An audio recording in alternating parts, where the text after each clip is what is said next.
Welcome, I'm Diablo68, and today we're looking at Clank, the deck building board game, whether it's any good, how it works, and if it's worth picking up. Clank is quite an interesting twist on a deck builder game as you try and navigate a dungeon to get loot, which is effectively victory points to win the game, and obviously buy extra cards to go into your deck to manipulate the board in a better way to win the game. Standard deck builder, 10 cards go into your starting deck, and each turn you draw 5 cards. Some of those cards will allow you to purchase extra cards in the market, other ones will allow you to affect the board in different ways. Now, the first one we're going to look at is these blue symbols here. That's just purchasing power. When we look at the market card, and again standard, 6 cards come down. The bottom right has got how much it's going to cost to buy. So if our free, we could buy this Master Burglar, for example. And again, when you buy cards into your discard pile to be shuffled back in. You also gain combat. Combat can be used in a couple of different ways. You can either defeat monsters, and those will give you sort of gold, which is effectively victory points, but you can also use it to purchase other items to gain more victory points, and you can navigate around the board without taking damage. You also then have movement. Movement is what allows you to then move around the board. Extra movement lets you take more movement spaces to go around. You then also have an interesting mechanic called Clank, where basically the more noise you make the dragon more aware, and as the dragon moves around, it can potentially attack. All of the clank, basically your cubes, go into a bag, and they randomly attacks people, so you lose health, which is quite an interesting mechanic. Now, when you move around the board, this is what you're going for. If you see these items, which the green numbers 30, 25, 20, those are the main loot items you can take. And there are other ways to get victory points. And then you need to get out of the dungeon and try and escape out of the dungeon to get more victory points. The Clank board comes with 2 sides, a basic side and a more advanced side. Basically, it's 2 different ways you can play the game, and they mix up the tactics as you get down the bottom. So that's quite interesting. It's a good addition that they brought to the game. Now, when you first look at it, the board's empty, and you've got a lot of tokens to put down. At first, this can seem really quite daunting, and it seems like it's going to take a long time. Luckily, the board actually helps you with that.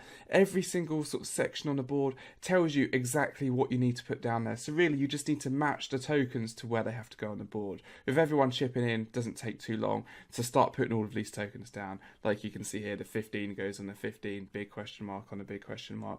It's quite quick once you do it, but actually if you look at it, there is a lot of stuff that you need to put on the board. So it's going to take a little while at the start, but it does, you can keep everyone sort of entertained to give everyone a load of stuff, and everyone's trying to put the tokens down, so it's not too bad to get going.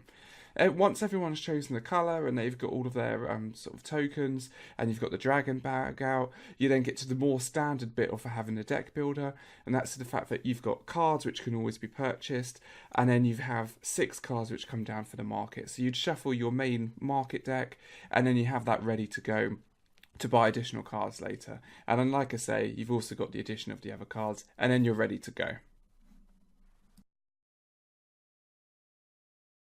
The Clank mechanic is really interesting in the fact that you put all these tokens in a bag, they're all shuffled together when the dragon attacks, and then you everyone all gets together and you it's like, ooh, who's going to take damage from the dragon?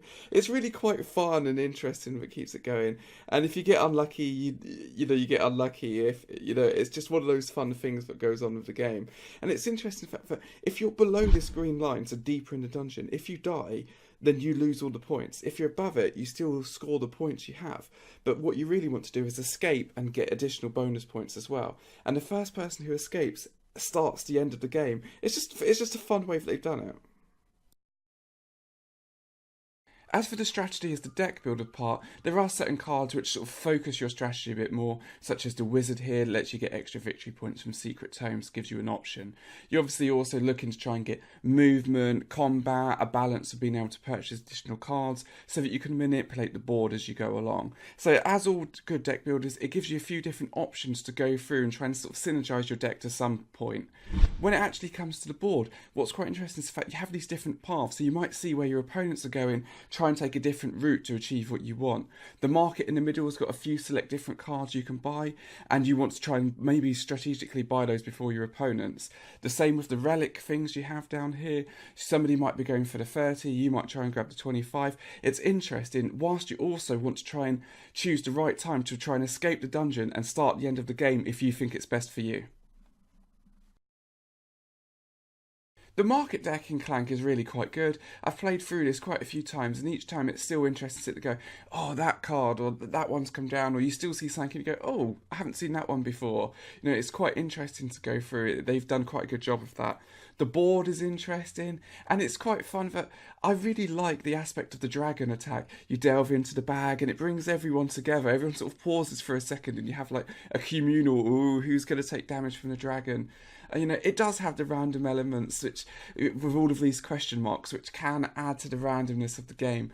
But that's just, I think, part of the charm of Clank, that as you go through, you know, that's what you're going to have. So it can be seen as a good and a bad thing. You know, if your playgroup wants the randomness, it's obviously a really good thing. If you want a strategic game, this has got some elements to it, but it has got random bits to it as well. I think the main things for Clank is the fact that it's fun to go through. It's fun to go through the dungeon, to see what other people are doing. You know, maybe you need to escape before the dragon gets you. It's enjoyable to play. I think when it comes to newer players who aren't maybe so geeky, it can be a bit difficult. There's a lot of elements. You've got the deck builder, you've got the board that you need to try and manipulate and go through with strategy. But I think with the lighter theme, they could overcome that. Depends on the playgroup that you're going to introduce it to. Clank is definitely worth picking up. I've really enjoyed it. I'm definitely going to go back and play it a lot more. Really good game. Thanks for watching the video. I really hope you enjoyed it. If you'd like to see similar videos to the ones you've just watched, simply follow the links on the page right now. As always, if you want to be notified about future content like this, simply click the subscribe button at the bottom. I hope to see you again soon.